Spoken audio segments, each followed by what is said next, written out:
మంచిగా నారులా నేను వచ్చేసిన ఇవాళ సుతం కత్తనకు వార్తలు పట్టుకొచ్చిన. ఇంకెందుకు ఆలస్యం, మొదలు పెద్ద వార్తలు చూద్దాం పారి.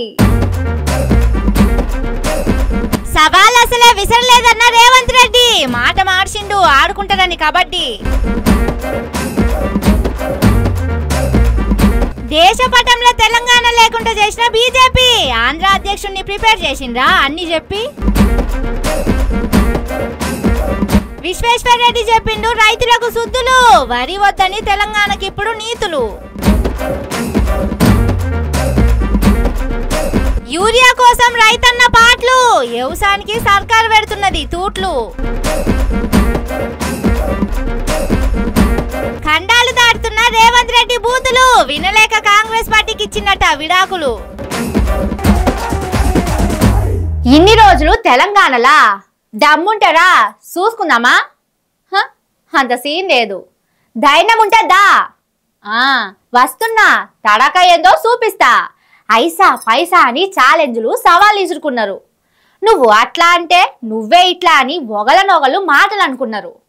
ముందుగాల ఈ పంచాయతీ ఎవరు మొదలు పెట్టిండ్రు అనేది అందరికి ఏరికే గాని ఇప్పుడు కొత్త ముచ్చట చెప్తాండు సీఎం సారు. నేను వారికి సూచన చేయడం జరిగింది, సవాల్ విసరలే. అంతే కదా, సీఎం రేవంత్ రెడ్డి సారు సవాలు ఎక్కడ ఇసిరిండు? ఏదో మసిబూసి మారడుకాయ చేసి ముఖ్యమంత్రి రేవంత్ రెడ్డి సారు సవాల్ ఇసిరిండని బీఆర్ఎస్ పార్టీలు సోమాజిగూడ ప్రెస్ క్లబ్ కాడికి పోయిండు గాని రేవంత్ రెడ్డికి సవాల్ ఇసిరే అలవాటే లేదు. మరి ఇదేందంటారా? ఎవరైనా సరే నేను సవాలు విసురుతున్నా, అది ఢిల్లీలో ఉండే మోడీ అయినా సరే, గల్లీలో ఉండే కేడీ అయినా సరే, చర్చ పెడతాం. పార్లమెంటులోనా అసెంబ్లీలోనా రైతు రాజ్యం ఎవరు తెచ్చిండ్రు, రైతులకు అండగా నిలబడ్డది ఎవరు తేల్చుకుందాం. రాండి చర్చలకు. కేసీఆర్ వస్తాడు, కేటీఆర్ వస్తాడు, కిషన్ రెడ్డి వస్తాడు, నరేంద్ర మోడీ వస్తాడు, కాంగ్రెస్ పార్టీ కార్యకర్తలను తీసుకొని నేను వస్తా అని సూటిగా సవాలు విసురుతున్న మిత్రులారా చెప్పుండ్రి. దీంట్లో సవాల్ అనే పదం ఏడున్నది? సవాల్ కాదు కదా, దాని పర్యాయ పదము, అదే అర్థం వచ్చే పదము అసలు తన నోటి నుంచే రాలేదు. కేసీఆర్ వస్తాడు, కేటీఆర్ వస్తాడు అని కూడా అనలేదు. సీఎం రేవంత్ రెడ్డి మాటలల్లా భూతద్దం పెట్టి చూసినా సవాల్ అనే పదమే లేదు అనే ఛాలెంజ్ మాటలు, పుండకోరు మాటలు పుట్టించి కేటీఆర్ సోమాజిగూడ ప్రెస్ క్లబ్ కు పోతే సవాల్ ఇచ్చినట్ట. అట్లా సవాల్ ఇచ్చినోడే అయితే ఢిల్లీకి ఎందుకు పారిపోతాడు? కేటీఆర్ టైము డేటు పెట్టి ప్రతి సవాల్ ఇచ్చినందుకు అనుకుంటారేమో గాని అస్సలు కాదు. ఎప్పుడు ఏది మాట్లాడాలి, ఏ తీరుగా మాట్లాడాలి అనే పద్ధతి తెలిసిన మనిషి సీఎం రేవంత్ రెడ్డి సారు. తన మాటలల్లా ఒక్క బూతు కూడా ఉండది. అసొంటి మనిషిని పట్టుకొని సవాల్ ఇచ్చిండని బద్నాం చేసుడు ఎంత పొరపాటు, ఏం కథ? పద్ధతి కాదయ్యా, ఇది న్యాయం కాదయ్యా బీఆర్ఎస్ పార్టీలకు.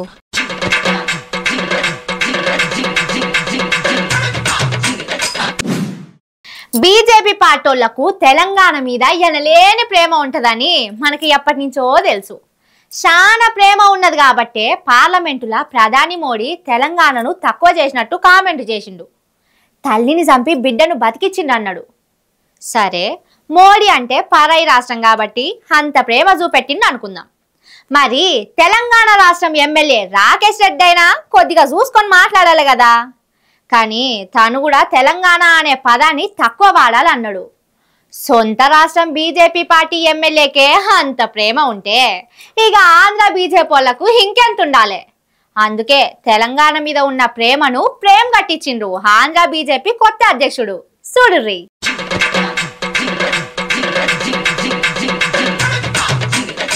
ప్రేమ ఉంటే పంచుకోవాలి, ద్వేషం ఉంటే దాచుకోవాలి అని చెప్తారు కదా. కానీ ఇక్కడ రివర్స్ ఉన్నది. బీజేపీ పార్టీ తెలంగాణ మీద ఎంత కక్ష ఉన్నదో, ద్వేషం ఉన్నదో, కోపం ఉన్నదో తాపతాపకు బయట పెడుతున్నది. ఇగో ఇప్పుడు ఏపీ మంత్రి నారా లోకేష్ కు ఇచ్చిన ఫోటో రూపంలో చూపెడుతున్నది తన ద్వేషాన్ని, కోపాన్ని, కక్షను. కొత్తగా ఆంధ్రప్రదేశ్ రాష్ట్రానికి బీజేపీ అధ్యక్షునిగా పివిఎన్ మాధవ్ ను ఎన్నుకున్నది బీజేపీ పార్టీ. ఇక కొత్త అధ్యక్షుడు కాబట్టి పివి మంత్రి నారా లోకేష్ ను కలిసటానికి పోయిండు. ఉత్తి చేతులతోని పోకుండా ఇగో ఈ ఫోటో తీసుకుపోయి లోకేష్ చేతిలో పెట్టిండు. దీంట్లో తప్పే ఉన్నది?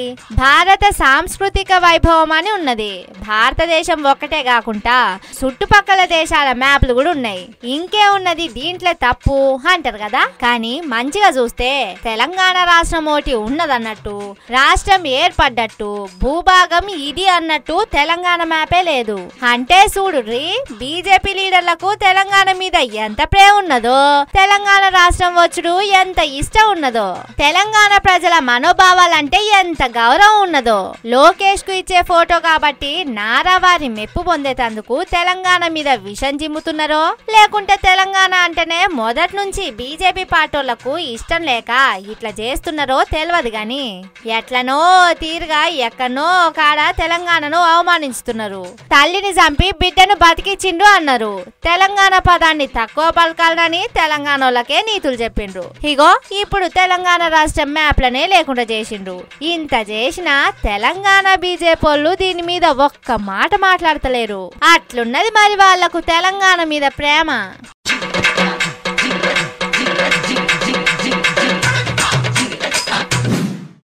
మన తెలంగాణ సీఎం రేవంత్ రెడ్డి మాటలకు మనకాన్నే కాదు బయటి దేశాల ఉన్నోళ్ళు కూడా ఫ్యాన్స్ అవుతున్నారట.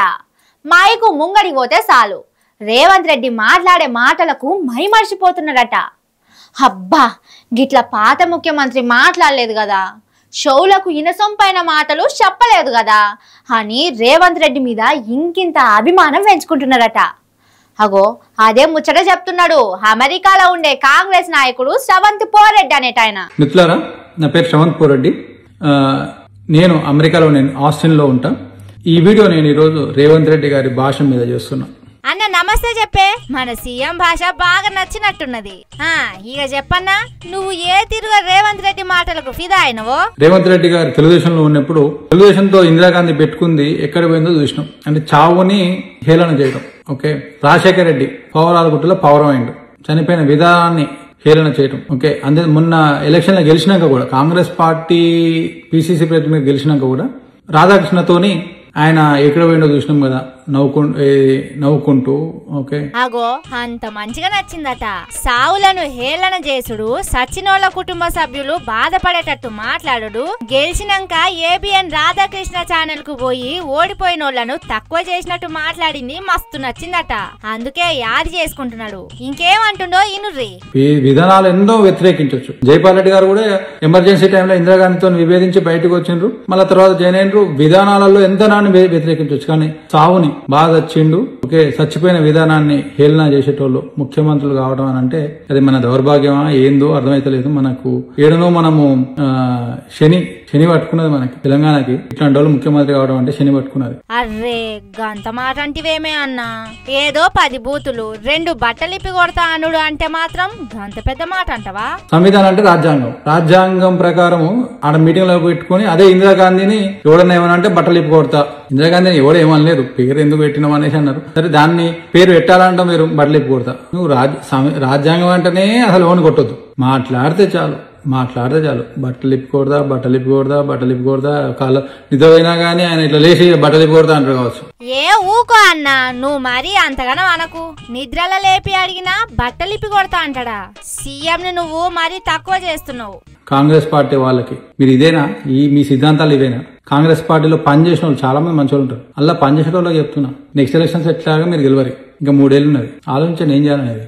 ఇట్లాంటి నాయకుడినా మీరు ఏది అధికారంలోకి తీసుకురావడానికి, ముఖ్యమంత్రిని చేయడానికి మీరు పోరాడింది?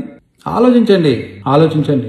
ఓకే, ఇంతగానం కాంగ్రెస్ పార్టీ గురించి తండ్లాడుతున్నావు, కాంగ్రెస్ పార్టీ సీఎం నేమో తిడుతున్నావు. ఇదెక్కడి పద్ధతే? ఇంతకు నీది ఏ పార్టీ? బూతులు భయ. నాకు బూతులు ఇష్టం అవన్నీ నచ్చగానే నేను నా ఇజ్జత్ పోతున్నా అనేసి బయటకు వచ్చిన. మీరు ఆలోచించుకోండి, 3 ఏళ్ళు ఉన్నది, మళ్ళా గెలవరి. అరే, నువ్వు కాంగ్రెస్ పార్టీ మనిషివేనా? సీఎం బూతు పురాణం నచ్చకనే బయటకు వచ్చినవా? నీకు జ్ఞానోదయం అయినట్టు కర్మ కాంగ్రెస్ పార్టీ వాళ్లకు అర్థం కావాలని వీడియో చేసినవా? మరి నీ వీడియో చూసి ఏదన్నా కేసు పెట్టినా పెడతది రేవంత్ సర్కారు. జరా చూసుకో పైలం. బాయ్.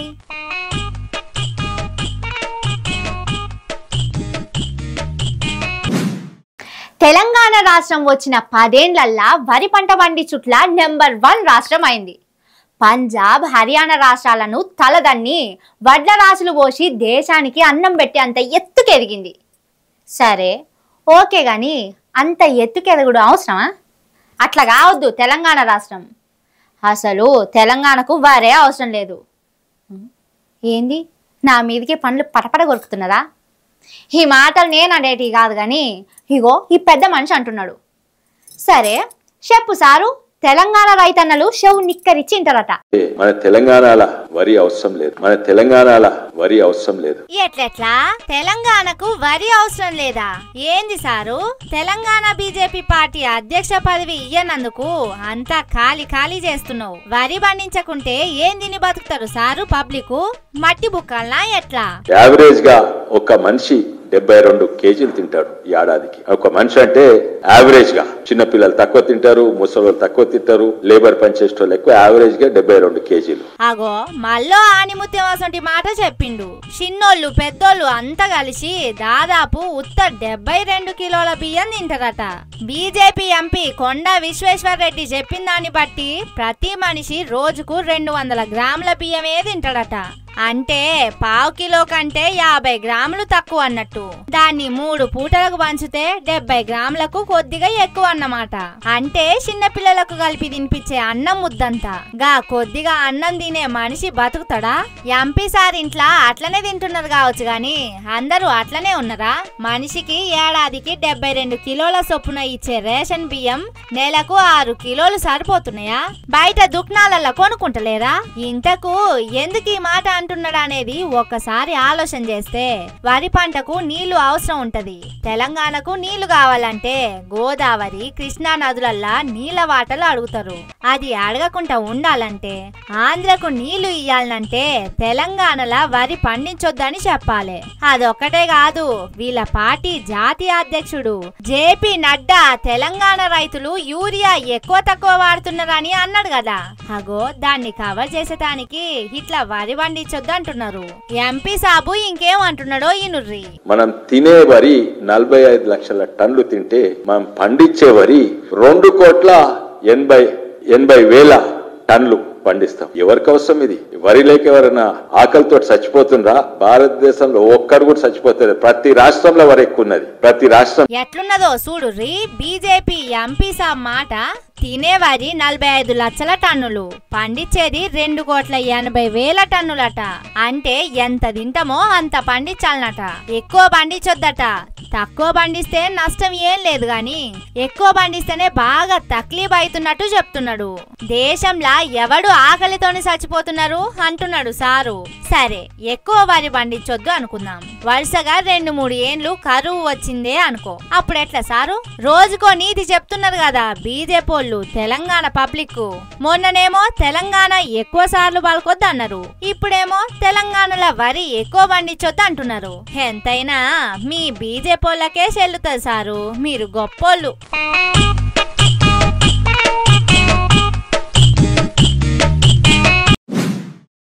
తెలంగాణను ఏలుతున్నోళ్ళ పుణ్యమా అని రైతులు మస్తు సుఖానికి వచ్చిండ్రు.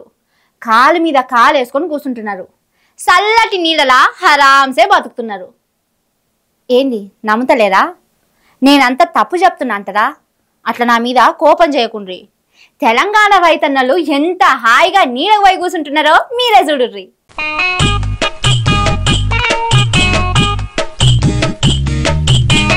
చూసిండ్రా ఎంత మంచిగా కూర్చొని ముచ్చట పెట్టుకుంటున్నారో రైతన్నలు. వానలు వాడి పొలాలల్లో పనులున్నా అందరూ ఒక్క కాడ చేరి మాట్లాడుకుంటున్నారంటే ఎంత సంతోషంగా ఉన్నట్టు ఏం కథ. ఇట్లా నీడకు వచ్చి కూర్చున్నారంటే అదంతా తెలంగాణను ఏలుతున్నోళ్ళ పుణ్యమే. ఇంత మంచి రోజులు తెలంగాణ వచ్చిన 10 ఏళ్లలా ఎప్పుడన్నా చూసినావా? సీఎం రేవంత్ రెడ్డి సార్ వచ్చిండు. ఇగో గిట్ల రైతు రాజ్యాన్ని తెచ్చిండు. ఇది గదా అన్నదాతకు పట్టాభిషేకం చేసుడు. ఇది గదా రైతులను రాజులను చేసుడు. నిర్మల్ జిల్లా తానూరు మండల సెంటర్ హంగిర్గా సొసైటీల సభ్యులైన రైతులకు వచ్చినంత అదృష్టం ఇంకొకలకు రాలేదు. చెప్పులు లైన్లలో పెట్టి సెల్లులలో వీడియోలు చూస్తున్నారంటే ఎంత గొప్ప రోజులు తీసుకొచ్చిందో అర్థమవుతున్నది కాంగ్రెస్ పార్టీ. ఇందిరమ్మ దేశాన్ని ఏలినప్పుడు యూరియా కోసం ఎంత పొడుగు లైన్లు కట్టిండ్రో ఇప్పుడు కూడా అంతకంటే ఎక్కువ పొడుగు లైన్లు కట్టిండ్రు. అంటే ఇందిరమ్మ రాజ్యం వచ్చినట్టే కదా. ఎన్నికలప్పుడు కాంగ్రెస్ పార్టీ 6 గ్యారంటీలని చెప్పింది గాని 7వ గ్యారంటీగా ఇది పెడితే బాగుండు. రైతులు కష్టపడకుండా చేస్తాం, పొలంలో పని చేసుకునేటోళ్ళని తీసుకొచ్చి సొసైటీ ఆఫీసుల చుట్టూ తిప్పిస్తాం, అంతా అరుగుల మీదికి చేరి ముచ్చట్లు పెట్టుకునేటట్టు చేస్తామని చెప్తే బాగుండు.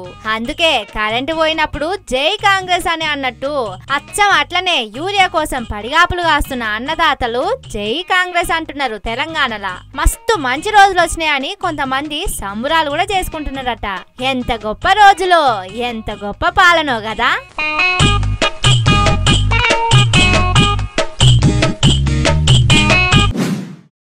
ఇవి ఆల్టి ముచ్చట్లు. ఇంకిన్ని సూపర్ ముచ్చట్లతోటి మళ్ళొస్తా. చూస్తూనే ఉండుర్రి మన తీన్మార్. ఇదే అసలు తీన్మార్.